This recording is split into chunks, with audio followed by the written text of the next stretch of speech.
You're listening to Power Breakfast with Tessa Dooms. The time is 6:22. You're on Power Breakfast this morning with Tessa Dooms, covering a wide range of stories, so you are on the pulse of what's happening in South Africa. And one of the things that's happening in South Africa is we are having to contemplate the impact of what would happen if airports around the world change their systems to not have passports that are physical or boarding passes that are physical, and how that might impact on us as South Africans. Are we ready for that kind of change? So aviation analyst Guy Leach is with us this morning just to unpack what is actually the proposition here and are we ready for it. Guy, thank you so much for joining me this morning. Welcome to Power Breakfast. Yeah, good morning. I hope I'm able to help you unpack it all. Yeah. So the International Civil Aviation Organization has proposed replacing physical boarding passes and passports with digital passports. How would this work? Yeah, okay. Let's as you said, as I said, unpack it. So the ICAO, the International Civil Aviation Organization, is also known as the Chicago Convention, which sets standards for aviation across the world. And they've proposed, and in fact, it's not that they've proposed. It's been it's been coming for a long time, that passports and actual physical documentation can be done away with now, because technology exists that people can get through airports literally without stopping. I don't need to tell most of your listeners, I'm sure, that the biggest problem with air travel is not the actual aircraft, is not the flight, but it's the wait in the airports. You can spend far longer in the ground waiting for your flight than you can in the actual flight itself, especially in South Africa, even for a long haul like Joburg, Cape Town, you can check in 2 or 3 hours before for an hour and a half flight. True. So the big challenge has been to streamline these issues, and I'm afraid that there's some quite scary technologies coming down the line. Most of which is stuff like facial recognition, and in particular iris recognition. Already in Europe, we've seen that you don't actually have to. There are unmanned passport controls where you just literally put your passport on a piece of glass and it scans it. Well, as long as it can now recognize you, and the system ties into your passport data, it can give you a yes or no, a green or a red, and you can literally just walk through. What's also going to happen is that they're going to have different classes of travelers. So they're going to have pre-approved travelers who are easy to pass through. They're recognizable. They know who they are. They've got a history. They've been approved. They know they haven't been convicted of terrorist activities or anything else, and they're literally able to walk through. If they're first-time travelers, well, then obviously they're going to have a much harder problem proving who they are and that they're no risk. Right. I mean, Guy, I think this, your last point actually takes me to the nub of where my concerns lie, is that we have an unequal world, right? And countries have different levels of capability, and the way that they function is different. The level of technology that you're talking about is not going to be widely available in the developing South, for example. It's not going to be widely available necessarily in Africa right away. What then becomes of that inequality, as it were, that digital inequality that we face? Because, for all of its missteps, the paper versions are at least functional at this point across the world, and reliable. What happens when countries aren't able to get this tech moving in their countries? Yeah, well, the answer, of course, is simple. We still rely on the old paper black green mamba passport that we're so used to presenting. There will be a significant transition period, particularly for the developing or later emerging nations, where obviously paperwork will continue to be checked. And that includes obviously specific paperwork to specific countries.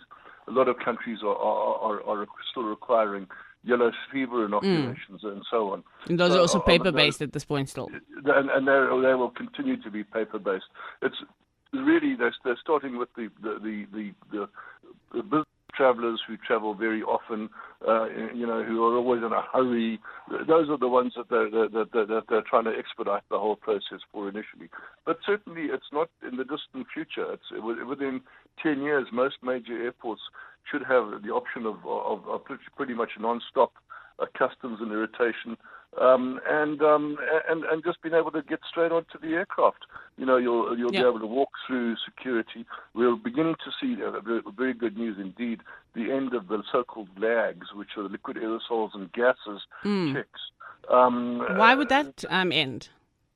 Well, it's perceived to be that the risk of that has declined. I mean, that was a single event of back in 9/11. And was it 11? I was going to say about 8 thereabouts. Yeah, where a bomber got on board and tried to assemble his own bomb using liquids that he'd brought in his toiletries. So that's ever since then they've been chasing after liquids of a sufficient volume to make a bomb.